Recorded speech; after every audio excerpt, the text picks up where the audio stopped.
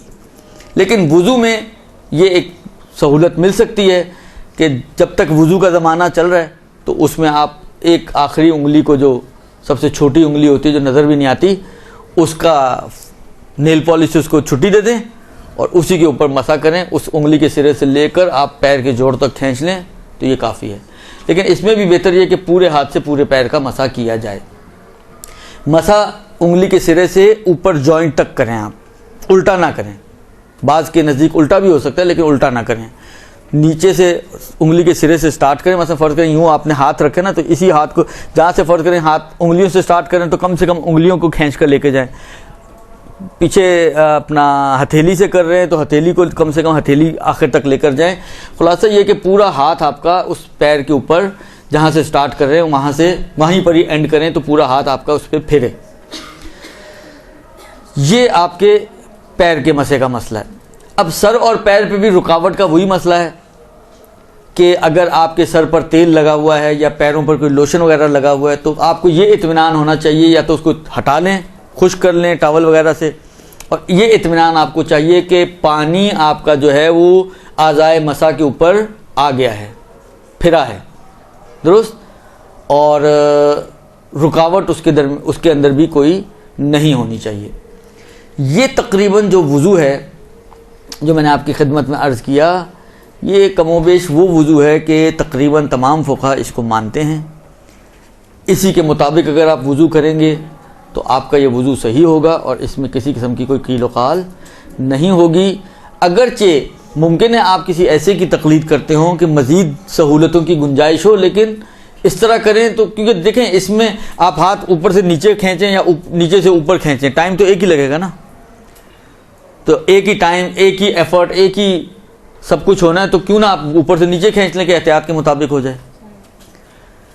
तो छोटे छोटे डिफरेंसेस हैं जिसमें कोई इतना ऐसा नहीं कि आपने कहा नहीं वो ज़्यादा आसान है।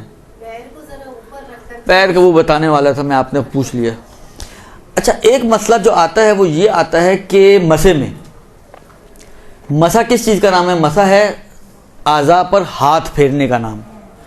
आप हाथ को स्टिल रखें और सर को खींच लें, यूं पैर पे हाथ रखें और पैर को खींच लें, ये सही नहीं है, ये सही नहीं है। आज़ा हिलने नहीं चाहिए। क्यों नहीं हिलने चाहिए भाई? मतलब आप हवा में पॉलक करके पैर हमारा हिल रहा है तो हम मसा कर सकते हैं? हाँ जी, बिल्कुल कर सकते हैं। अगर आपका हाथ हिल रहा है, देखिए मैंने इसीलिए कहा कि देखें एक मरतबा हिल रहा है, इस तरह से हिल रहा है आपका कि हाथ आपका स्टिल है और पैर ही हरकत कर रहा है और उसी को आप मसा बना रही हैं, तो वो तो सही नहीं होगा। लेकिन फ़र्ज़ करें आपने नॉर्मली जो होता है कि इंसान थोड़ा सा पैर ऊपर करता है और मसा कर लिया, बहुत से लोग इस पर कीलो काल करते हैं, लेकिन इसमें कोई हरज। अगेन अगर आप वही वाली बात है, इन तमाम कीलो काल से बचना चाहें तो बेहतर है कि ज़मीन पे पैर रख के करें, सीधे हाथ से सीधे पैर का, उल्टे हाथ से उल्टे पैर का, एक साथ दोनों मसे ना करें, तरतीबन करें, पहले सीधे पैर का फिर उल्टे पैर का, सीधे हाथ से सीधे पैर। जिगजैग भी आगा सिस्तानी के नज़दीक हो सकता है, लेकिन ना करें। सीधे हाथ से सीधे पैर का, उल्टे हाथ से उल्टे पैर का, एक के बाद एक मसे को अंजाम दें।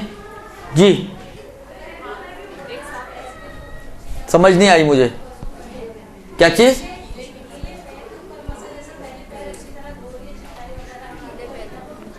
देखिए गीले पैर का मैंने मसला एक ही है, आप अगर पैर गीला है, इतनी ज़्यादा गीलाहट है कि आपके मसे का पानी उसमें ख़त्म हो जाएगा, तो ये काफ़ी नहीं होगा। लेकिन जिस समय आप टॉवल से खुश करने के बाद, ये शलवार से इंसान आप खुश कर लेता है, उसको खुश करने के बाद जो है नमी सी रह जाती है। लेकिन जब आप मसा करते हैं तो ये जो पानी ऊपर है ये मसे का पानी है। हाँ, मसे का पानी हावी होना चाहिए और गालिब होना चाहिए आपकी पिछली तरी पर। अगर मसे का पानी हावी और गालिब है तब तो आपका मसा सही हो जाएगा, चाहे सर हो चाहे पैर हो।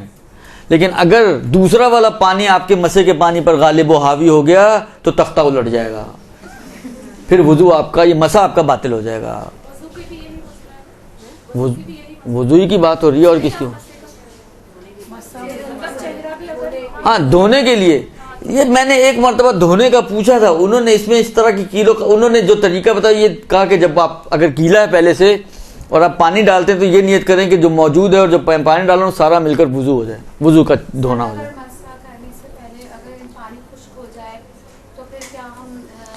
मसा करने से पहले अगर पानी खुश्क हो जाए तो ख़वातीन को तो नया वुजू करना पड़ेगा, इसलिए कि उनकी दाढ़ी नहीं होती। या तो दाढ़ी रख लें, अगर बेनिफिट लेना है तो दाढ़ी रखें, और नहीं लेना, आप कहेंगे नहीं दूसरा वुजू ही बेहतर है दाढ़ी से, तो वो ज़्यादा बेहतर है कि आप दूसरा ही वुजू कर लें। इसलिए कि जो हुक्म है वो यही है। अलबत्ता आगा खुमैनी के नज़दीक एक गुंजाइश थी कि आगा खुमैनी ये फरमाते थे कि किसी भी उज़्व से पानी लिया जा सकता है। तो जो आप में अगर आगा खुमैनी की तकलीद वाली हों तो वो कहीं से भी पानी ले सकती हैं। कहीं से भी मुराद आज़ाए वुजू से, मतलब बाजू से ले लिया, चेहरे से ले लिया, फिर मसा कर लिया। लेकिन आगा खुई और आगा सिस्तानी के नज़दीक दाढ़ी से लेना होता है, और औरतों की क्योंकि दाढ़ी नहीं होती तो इसलिए उनको नया वुजू करना पड़ेगा। जी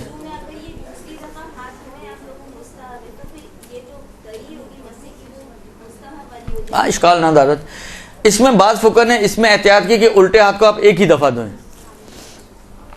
क्योंकि जब आप सीधा हाथ धोएंगे ना, सीधे हाथ से उल्टे हाथ को धोएंगे तो इस पे एक ही दफ़ा वाली तरी होगी, इसकी भी एक दफ़ा वाली तरी है, तो वो फिर आपके मसे का ये एहतियात है। अलबत्ता ये बाज़ फ़ुक़हा की एहतियात है कि उल्टे हाथ को एक ही बार धोया जाए, दो बार ना धोया जाए। ये एक मिनट सिर्फ 2-3 सवाल आते हैं, जल्दी से इनको भी देख लूँ। अगर एक उंगली पर नेल पॉलिश हो तो बहुत बार सुना है कि वुज़ू सही। ये पैर की उंगली का मसला जो मैंने बता दिया आपको, ये हाथों की उंगली में नहीं चलता।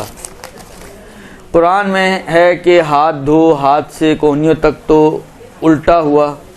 यहाँ पर अब ये अरबी ग्रामर का मसला है कि यहाँ पर ये जो लफ्ज़ आया है फ़ग़सिलू वुजूहकुम व ऐदियकुम इलल मराफ़िक़, ये इला किस माना में है? इला एंड के माना में है कि यहाँ से धो और एंड वहाँ पर करो, या इला मा के माना में है यानी कोहनियों समेत। आम तौर पर हमारे फ़ुक़हा जो तर्जुमा करते हैं वो इसको मा के माना में लेते हैं और कोहनियों समेत का माना करते हैं। वुज़ू करके मेकअप करके नमाज़ पढ़ने खड़े हों, मगर जो मेकअप की क्रीम या फाउंडेशन है वो सजदेगाह तक, ये सजदे का मसला फिर आ गया बीच में बहरहाल। लेकिन अगर वाक़ई इतनी बेस है या इतनी फाउंडेशन वगैरह है कि जो रुकावट बन रही है कि आपकी खाल सजदेगाह को टच नहीं हो रही, तो वो सजदा नहीं हो सकेगा।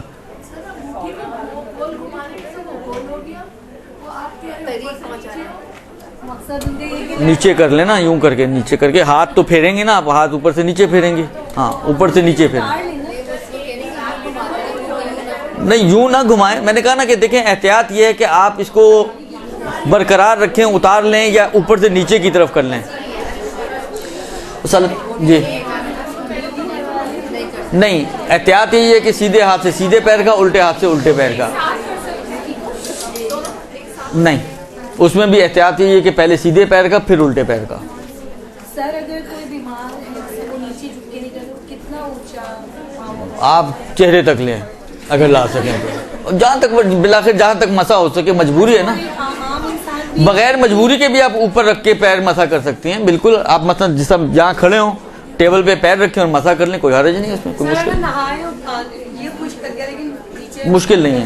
ये असल चीज़ ये है, पानी गिर रहा है तो भी गिरने दे गिरने दे। कितने पानी से नहाएंगे सल्लल्लाहु अलैहि वसल्लम।